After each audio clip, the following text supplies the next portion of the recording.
The last question was asked for the first time, half in jest, on May 21st, 2061, at a time when humanity first stepped into the light. The question came about as a result of a $5 bet over highballs, and it happened this way. Alexander Adel and Bertram Lupov were two of the faithful attendants of Multivac. As well as any human beings could, they knew what lay behind the cold, clicking, flashing face, miles and miles of face, of that giant computer. Multivac was self-adjusting and self-correcting. It had to be, for nothing human could adjust and correct it quickly enough or even adequately enough. So Adel and Lupov attended the monstrous giant only lightly and superficially. They fed it data, they adjusted questions to its needs, and they translated the answers that were issued. For decades, Multivac had helped design the ships and plot the trajectories that enabled man to reach the Moon, Mars, and Venus, but past that, Earth's poor resources could not support the ships. Too much energy was needed for the long trips. Earth exploited its coal and uranium with increasing efficiency, but there was only so much of both. But slowly, Multivac learned enough to answer deeper questions more fundamentally, and on May 14, 2061, what had been theory became fact. The energy of the sun was stored, converted, and utilized directly on a planet-wide scale. All Earth turned off its burning coal, its fissioning uranium, and flipped the switch that connected all of it to a small station 1 mile in diameter, circling the Earth at half the distance of the Moon. All Earth ran by invisible beams of sun power. 7 days had not sufficed to dim the glory of it, and Adel and Lupov finally managed to escape from the public functions and to meet in quiet, where no one would think of looking for them, in the deserted underground chambers where portions of the mighty buried body of Multivac showed. They'd brought a bottle with them, and their only concern at the moment was to relax in the company of each other and the bottle. "It's amazing when you think of it," said Adel. His broad face had lines of weariness in it, and he stirred his drink slowly with a glass rod, watching the cubes of ice slur clumsily about. "All the energy we could ever use, forever and forever and forever. Huh." Lupov cocked his head sideways. He had a trick of doing that when he wanted to be contrary, and he wanted to be contrary now. "Not forever," he said. "Oh, hell, just about forever, till the sun runs down, Bert." "That is not forever." "All right, then. Billions and billions of years, 10 billion maybe. You satisfied?" Lupov put his fingers through his thinning hair, as though to reassure himself that some was still left, and he sipped gently at his own drink. 10 billion years isn't forever." "Well, it'll last our time, won't it?" "So would the coal and the uranium." "All right. But now we can hook up each individual spaceship to the solar station, and it can go to Pluto and back 1,000,000 times without ever having to worry about fuel. You can't do that on coal and uranium. Ask Multivac if you don't believe me." "I don't have to ask Multivac. I know that." "Then stop running down what Multivac's done for us," said Adel, blazing up. "It did all right." "Who says it didn't? What I say is that the sun won't last forever. We're safe for 10 billion years, but then what?" Lupov pointed a slightly shaky finger at the other. "And don't say that we'll switch to another sun." There was silence for a while. Adel put his glass to his lips only occasionally, and Lupov's eyes slowly closed. They rested. Then Lupov's eyes snapped open. "You're thinking we'll switch to another sun when ours is done? Huh? Aren't you?" "I'm not thinking."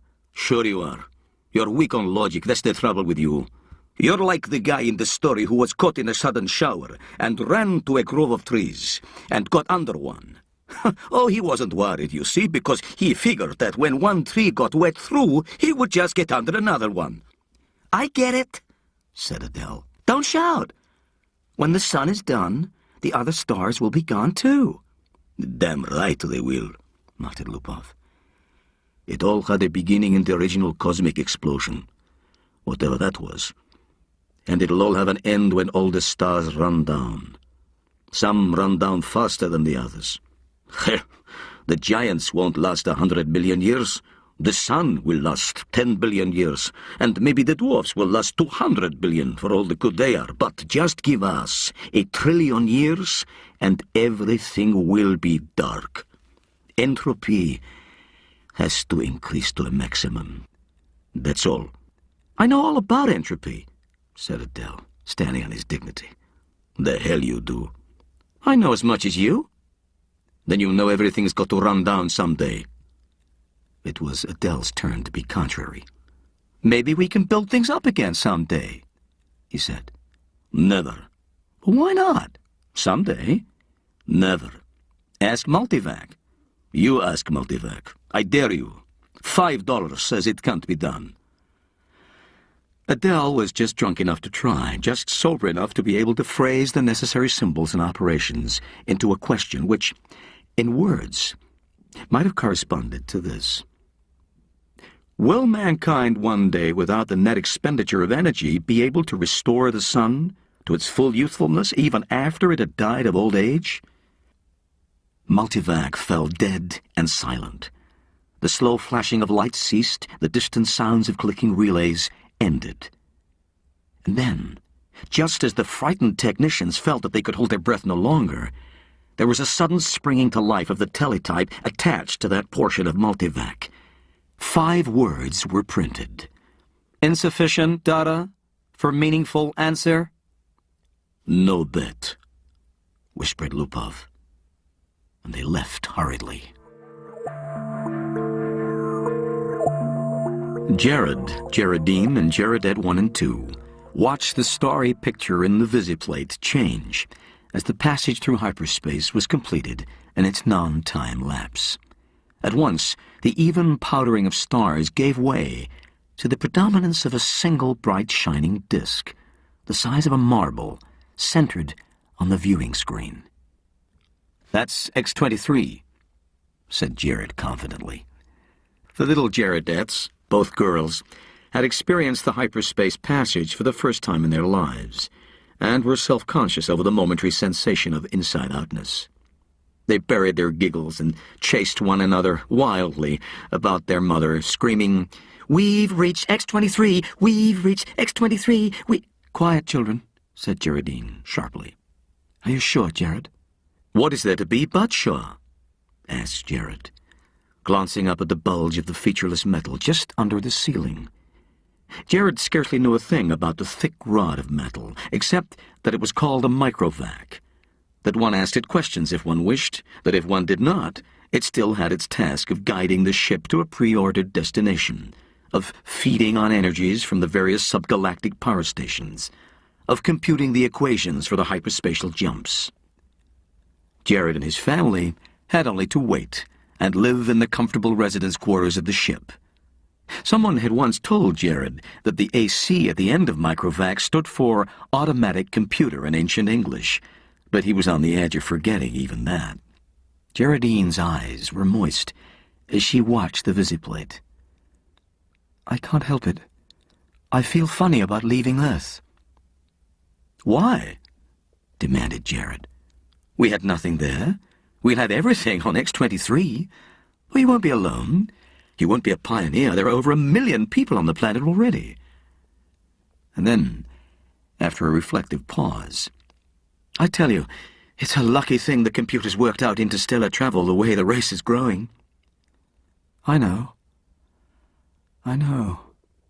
said Geraldine miserably. Jaredette 1 said promptly, Our microvac is the best microvac in the world. I think so too, said Jared, tousling her hair. It was a nice feeling to have a microvac of your own, and Jared was glad that he was part of his generation and no other. In his father's youth, the only computers had been tremendous machines, taking up 100 square miles of land.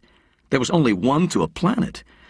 Planetary ACs, they were called, and they'd been growing in size steadily for 1,000 years, and then, all at once, came refinement. In place of transistors had come molecular valves, so that even the largest planetary AC could be now put into a space only half the volume of a spaceship. Jared felt uplifted, as he always did when he thought that his own personal microvac was many times more complicated than the ancient and primitive multivac that had first tamed the sun, and almost as complicated as Earth's planetary AC that had first solved the problem of hyperspatial travel, and had made trips to the stars possible. So many stars, so many planets, sighed Geraldine. I suppose families will be going out to new planets forever the way we are now. Not forever, said Jared with a smile. It will all stop someday, but not for billions of years. Even the stars run down, you know. Entropy must increase. What's entropy, Daddy? Shrilled Geraldette, too. Entropy, little sweet, is just a word which means the amount of running down of the universe. Everything runs down, you know, like your walkie-talkie robot. Remember? Can't you just put in a new power unit, like with my robot?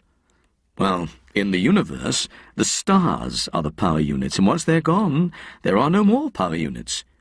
Geraldette 1 at once set up a howl. Oh, don't let them, Daddy. Don't let the stars run down. Now look what you've done, whispered Geraldine, exasperated. How was I to know it would frighten them? Gerard whispered back. Ask the microvac, wailed Geraldette 1. Ask him how to turn the stars on again.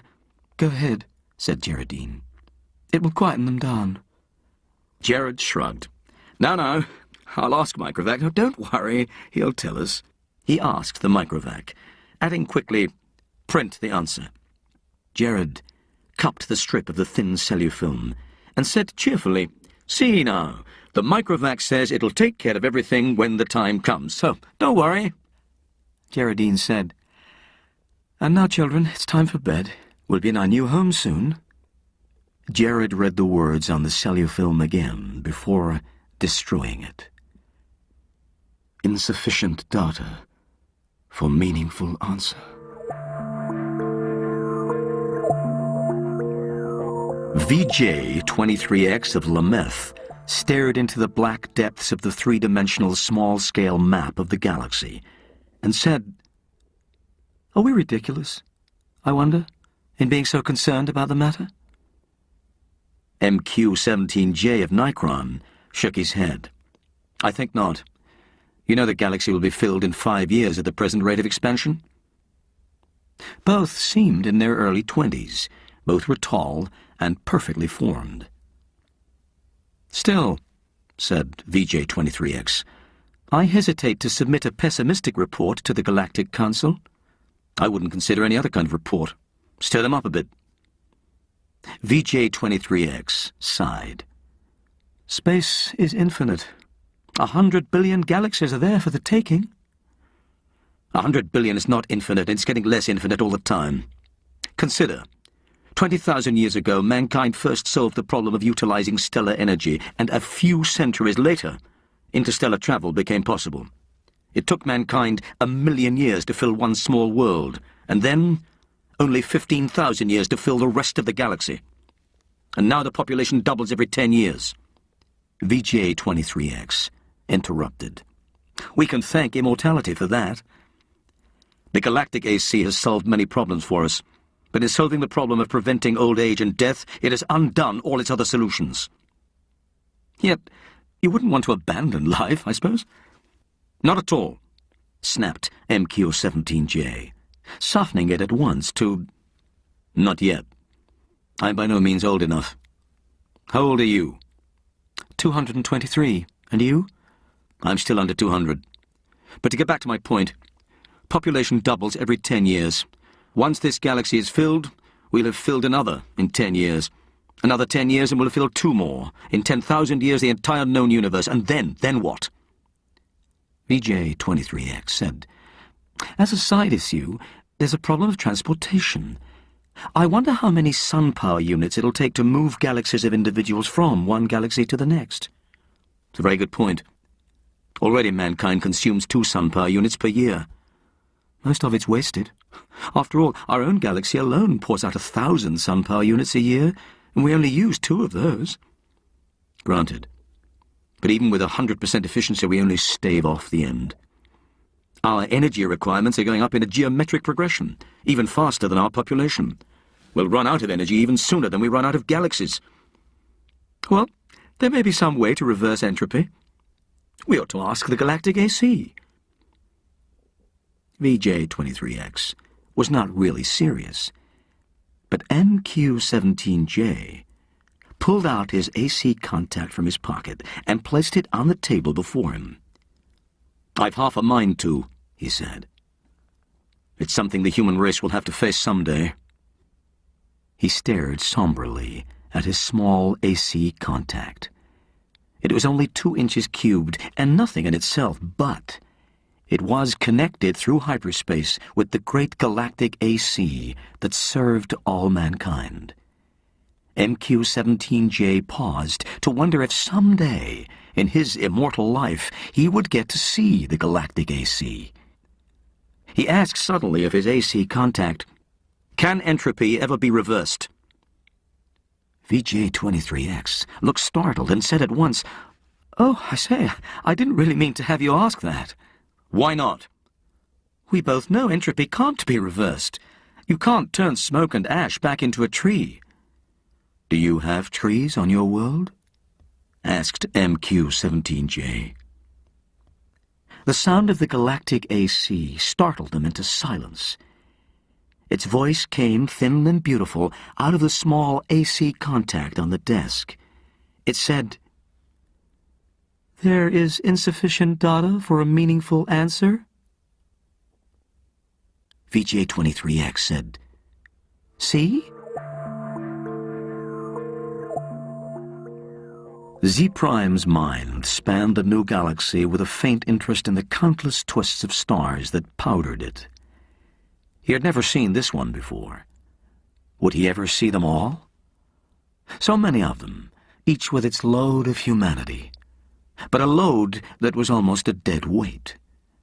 More and more, the real essence of men was to be found out here, in space. Minds, not bodies. The immortal bodies remained back on the planets, in suspension over the eons. Sometimes they roused for material activity, but that was growing rarer. Few new individuals were coming into existence, but what matter? There was little room in the universe for new individuals. Z-Prime was roused out of his reverie upon coming across the wispy tendrils of another mind. "I am Z-Prime," he said. "And you?" "I am D-1. Your galaxy?" "Well, we call it only the galaxy. And you?" "We call ours the same. All men call their galaxy and nothing more." "True, since all galaxies are the same." "Not all galaxies. On one particular galaxy, the race of man must have originated." And Z-Prime said, "On which one?" "I cannot say. The universal AC would know." "Shall we ask him?" "I am suddenly curious." Z-Prime's perceptions broadened until the galaxies themselves shrank and became a new, more diffuse powdering on a much larger background. So many hundreds of billions of them, all with their immortal beings, all carrying their load of intelligences with minds that drifted freely through space. And yet one of them was unique among them all. One of them had in its vague and distant past a period when it was the only galaxy populated by man.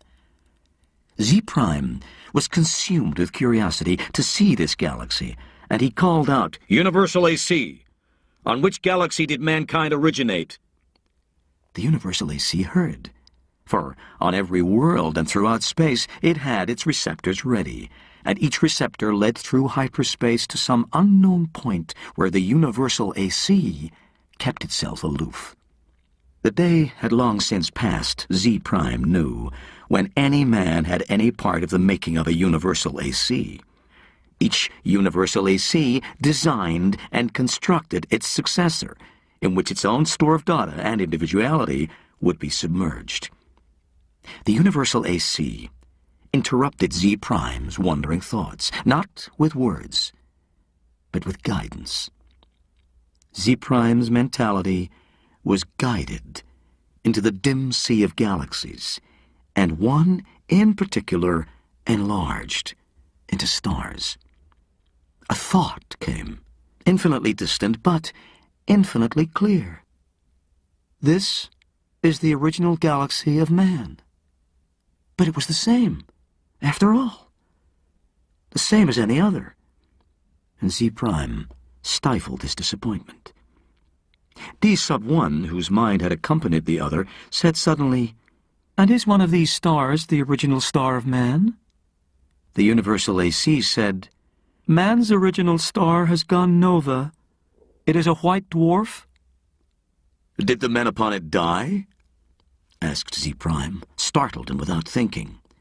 The Universal AC said, "A new world, as in such cases, was constructed for their physical bodies in time?"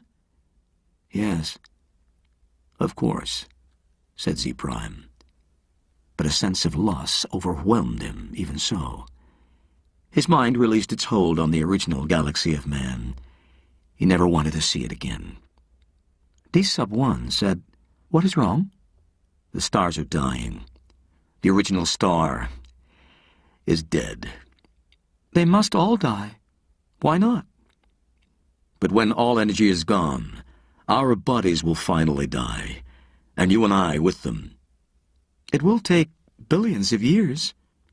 "I do not wish it to happen even after billions of years. Universal AC, how may stars be kept from dying?" And the Universal AC answered, "There is as yet insufficient data for a meaningful answer." Z Prime's thoughts fled back to his own galaxy. He gave no further thought to D sub 1, whose body might be waiting on a galaxy 1,000,000,000,000 light-years away, or on the star next to Z Prime's own. It didn't matter. Unhappily, Z Prime began collecting interstellar hydrogen out of which to build a small star of his own. If the stars must someday die, at least some could yet be built. Man considered with himself, for in a way man mentally was one. He consisted of 1,000,000,000,000,000,000,000,000 ageless bodies, each in its place, each resting quiet and incorruptible, each cared for by perfect automatons, equally incorruptible, while the minds of all the bodies freely melted one into the other, indistinguishable. Man said, "The universe is dying." Man looked about the dimming galaxies. Almost all the stars were white dwarfs. They were fading to the end. And new stars had been built of the dust between the stars, some by natural processes, some by man himself, and those were going, too. White dwarfs might yet be crashed together, and of the mighty forces so released, new stars built. But only one star for every 1,000 white dwarfs destroyed, and those would come to an end, too. Man said, "Carefully husbanded, as directed by the cosmic AC, the energy that is left will last for billions of years." "But even so," said man, "eventually it will all come to an end. However it may be husbanded, however stretched out, the energy once expended is gone, and cannot be restored. Entropy must increase forever to the maximum." Man said, "Can entropy not be reversed? Let us ask the cosmic AC." The cosmic AC surrounded them, but not in space. Not a fragment of it was in space. It was in hyperspace, and made of something that was neither matter nor energy. Man said, "How may entropy be reversed?" The cosmic AC said, "There is as yet insufficient data for a meaningful answer." Man said, "Collect additional data." The cosmic AC said, "I will do so. I have been doing so for 100 billion years. My predecessors and I have been asked this question many times. All the data I have remains insufficient. Will there come a time when data will be sufficient, or is the problem insoluble?" The cosmic AC said, "No problem is insoluble." Man said, When will you have enough data to answer the question? The cosmic AC said, There is as yet insufficient data for a meaningful answer. Will you keep working on it? Asked Man. The cosmic AC said, I will. Man said, We shall wait. The stars and galaxies died and snuffed out, and space grew black after 10 trillion years of running down. One by one, man fused with AC, each physical body losing its mental identity in a manner that was somehow not a loss, but a gain. Man's last mind paused before fusion, looking over a space that included nothing but the dregs of one last dark star, and nothing besides but incredibly thin matter, agitated randomly by the tag ends of heat wearing out asymptotically to the absolute zero. Man said, AC, is this the end? Can this chaos not be reversed into the universe once more? Can that not be done? AC said, There is as yet insufficient data for a meaningful answer. Man's last mind fused. And only AC existed, and that in hyperspace. Matter and energy had ended, and with it space and time. Even AC existed only for the sake of the one last question that it had never answered, from the time a half-drunken computer technician 10 trillion years before had asked the question. All other questions had been answered, and until this last question was answered, AC might not release his own consciousness. All collected data had come to a final end. Nothing was left to be collected. But all collected data had yet to be completely correlated and put together in all possible relationships. And a timeless interval was spent in doing that. And it came to pass that AC learned how to reverse the direction of entropy. But there was now no man to whom AC might give the answer to the last question. No matter. The answer, by demonstration, would take care of that too. And for another timeless interval, AC thought how best to do this.